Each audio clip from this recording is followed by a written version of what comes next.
The meaning of life. A question you've heard addressed 1,000 times, but never answered properly. The reason we have so much trouble answering this question is because those who ask it are usually looking for a singular, monolithic, and definitive answer. Not a subjective answer, like, it's whatever you want it to be, or it's whatever makes you happy, or it's whatever God's plan is. These popular responses tend to be distractions and don't actually address the intent behind the question. So with that said, what is the meaning of life? Why are we here? And why do we bother doing anything at all? Fortunately, all these questions actually have a very straightforward and obvious answer. First, close your eyes and try to imagine no longer being alive. It's difficult, isn't it? We can never truly understand what it would be like to no longer exist, and this gives us immense feelings of fear and discomfort. This state of mind is called death anxiety, and according to Pulitzer Prize-winning anthropologist Ernest Becker, it's the very reason that our concepts of meaning and value even exist at all. Being depressed about death all the time is not Darwinistically favorable, so human evolution resolved our death anxiety through the construction and maintenance of what anthropologists today call culture, implying that the core biological purpose of humanity, civilization, and life in general is to alleviate our death anxiety, either by prolonging our existence in some form or contributing to something that will outlast us. The meaning of life, evolutionarily speaking, is to live forever. So, how do we come to this conclusion? Well, initially, it was Charles Darwin who first gave us the notion that humans, like all other animals, are simply just meat machines, programmed to survive and reproduce in service of their genetics. All life is based on DNA. All DNA is based on molecular self-replication, and molecular self-replication is based on evolution. This fundamental truth of nature implies that the literal meaning of life is quite simply to survive and reproduce, suggesting that we're merely just evolutionary vehicles for our selfish genes to most efficiently propagate themselves and survive into the next generation. In general, different animals evolve different ways of embodying this literal meaning of life. Tigers developed claws, birds developed wings, and some reptiles developed camouflage. But what did humans develop? Well, we developed culture, the most powerful evolutionary trait of them all. Culture allowed us to become uniquely social and cooperative creatures, organizing into institutions that would help us survive for increasingly longer periods of time, and is the very reason we dominate the Earth. To this day, humans are the only known species capable of developing culture. But where does it even come from? Simply put, culture came from the moment that our growing human brains became complex enough to develop death anxiety. Knowing that we will die one day creates such agitating psychological depression that it endangers our ability to survive. So evolution responded to this problem by selecting for culture activities and beliefs that would symbolically or literally grant us immortality. Again, what separates humans from all other animals is our ability to foresee our own deaths. And, believe it or not, this death anxiety is the driving force behind all cultures worldwide. The philosopher Soren Kierkegaard once famously said, "Only humans possess the cognitive sophistication to render themselves an object of their own subjective inquiry," meaning we can understand our existence relative to time in a way that other animals cannot, which is why we have culture and they don't. Building on Darwin's work, renowned academic Ernest Becker was the first to point out how culture is defined as a set of humanly constructed beliefs about the nature of reality that we share with other human beings. According to Becker's book, The Denial of Death, culture provides the sole solution to death anxiety by giving us the sense that we are persons of value in a world of meaning. This idea is called terror management theory, and it suggests that the fear of death shapes the very essence of our identity and belief systems, that the meaning of life is to deny death. It's very evident in the fact that all cultures offer an account of the origin of the universe, all cultures offer a prescription for how you should behave, and all cultures offer some hope of immortality, either literally or symbolically. Culture includes things like religion, relationships, money, legacy, and identity politics, all centered around the idea that the meaning of life is to live forever in some way, shape, or form. Becker's terror management theory suggests that the desire for immortality is the root of all culture, and I quote, "The real world is simply too terrible to admit. It tells man that he is a small trembling animal who will someday decay and die.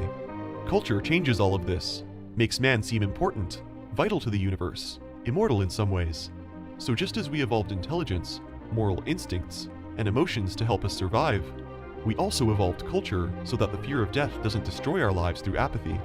After all, it would be impossible for us to survive without terror management, because instead of going out and building huts, foraging for food, and having kids, you'd be cowering in a corner at the sheer dread of your finite existence. You might proclaim that you don't actually think about death all that much, because you're too busy accomplishing things.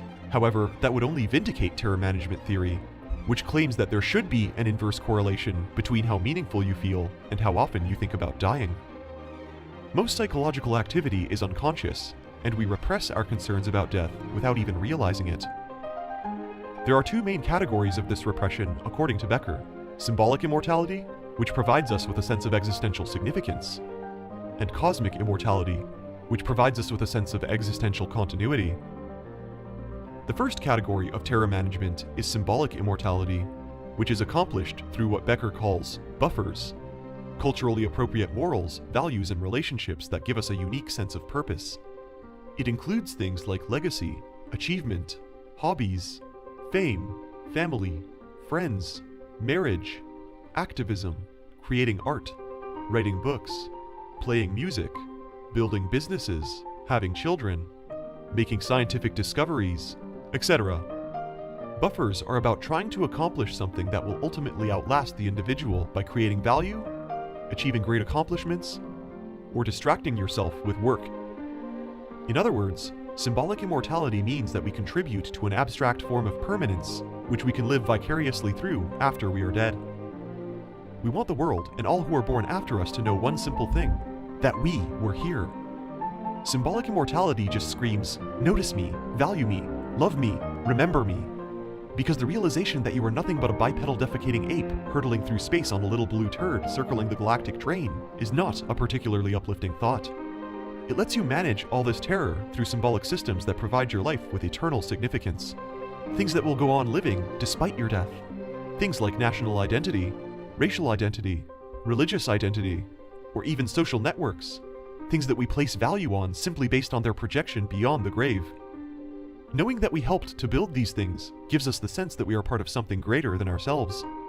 Symbolic immortality can also be achieved by constructing creative works of transcendent value.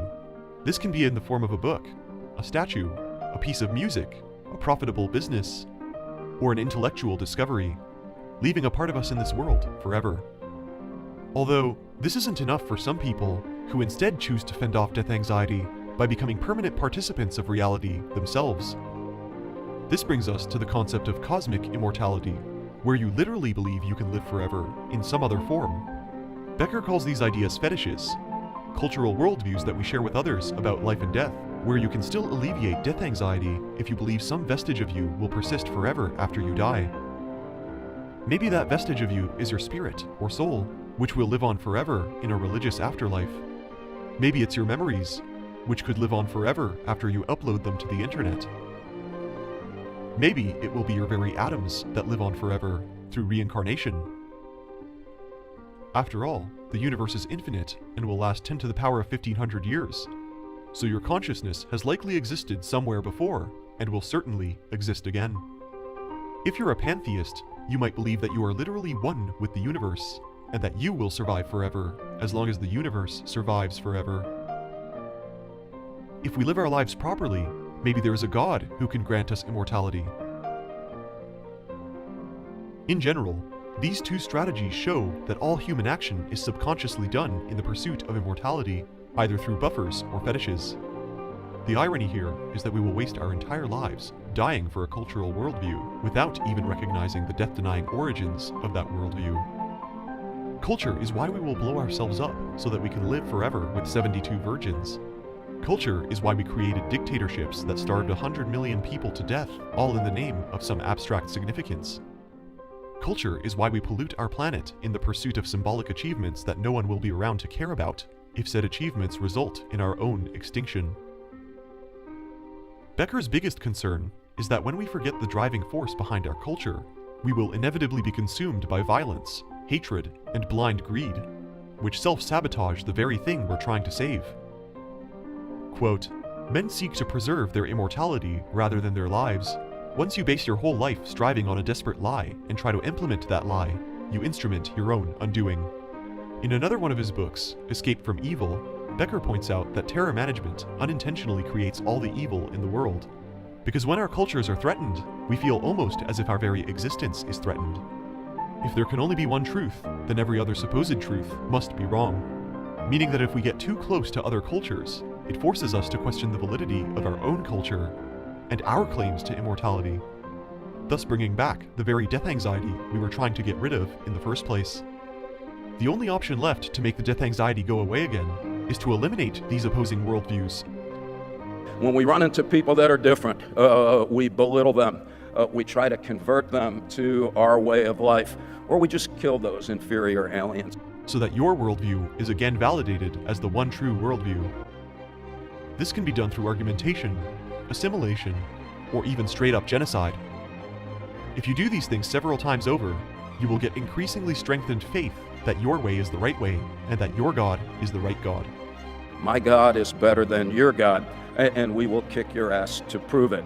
The underlying nature of the Cold War was a competition between two death-denying ideologies, capitalism and communism, to extend their sphere of influence and increase their chances of symbolic immortality.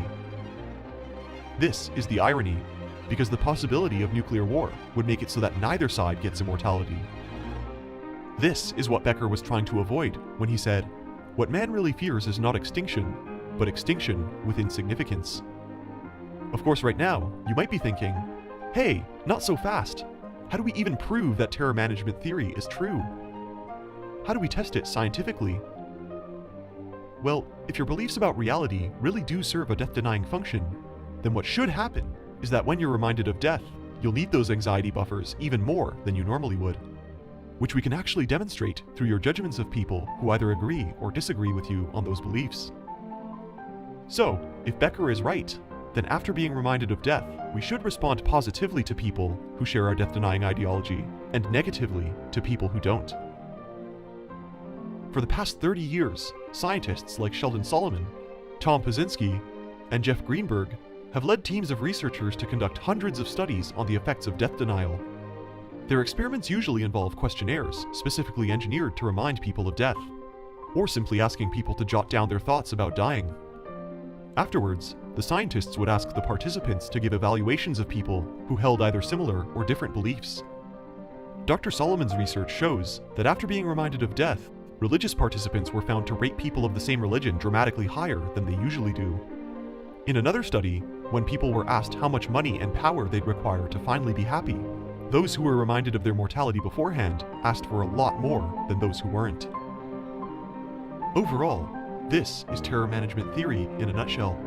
It presents the very depressing conclusion that your entire life is just a charade, and that everything we've ever built is just a coping mechanism for death anxiety, causing all the evil in the world.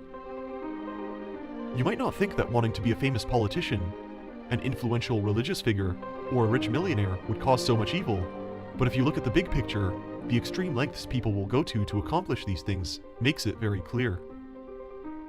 So, what's the solution? Well, Becker never proposes one. He merely suggests that we should stop pretending and recognize all human culture for what it really is, the denial of death.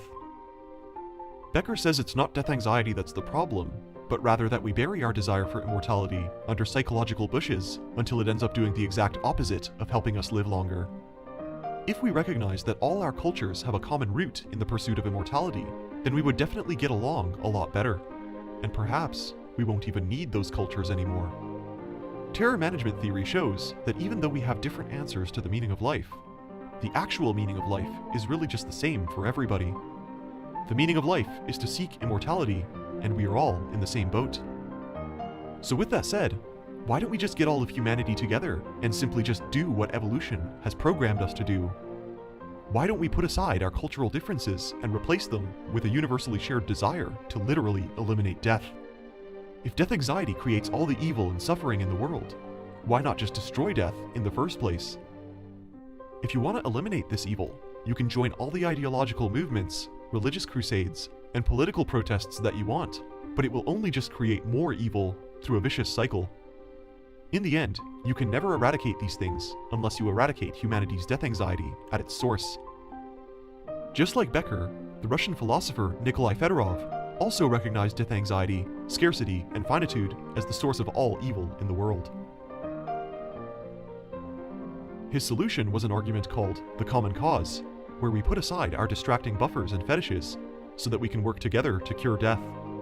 But unlike Becker, who subtly holds a more Buddhist view of impermanence and renunciation, Fedorov instead suggests tackling the problem directly through the philosophy of immortalism. Immortalism means that no matter who you are, you share a common enemy with the rest of the human race: aging. Many gerontology papers published in the last 2 decades suggest that aging is, in fact, a curable genetic disease, and that through gene editing, we might just be able to defeat it once and for all. An anticipated objection to this idea would be that immortalism itself is a death-denying ideology. However, if it succeeds in literally curing death, then there will be no such thing as a death-denying ideology. It justifies its own existence if it can successfully unite us against the dangerous self-destructive constructs of terror management. Because without death, there can be no death anxiety, and without death anxiety, there can be no evil. Even if immortalism doesn't cure all forms of death and only cures aging, our death anxiety will still be astronomically reduced, so it's not exactly a futile endeavor. Others might suggest that we instead do what the Buddha did, renouncing the idea of permanence, desire, and ego in order to kill death anxiety. You're welcome to try this with your conscious mind, but your subconscious mind is still evolutionarily programmed to prolong its existence. So in the end, it's not really in your control, because the desire for immortality will inevitably manifest in your daily behavior.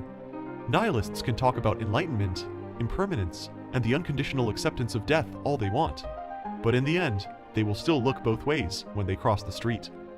Instead of pretending that they don't fear death, perhaps nihilists would be better off redirecting and channeling their subconscious fear of death toward actually destroying death itself. In conclusion, it appears that the only way death anxiety can die is if death itself dies. All of these discourses are just distractions from death anxiety, preventing us from confronting our real enemy face to face.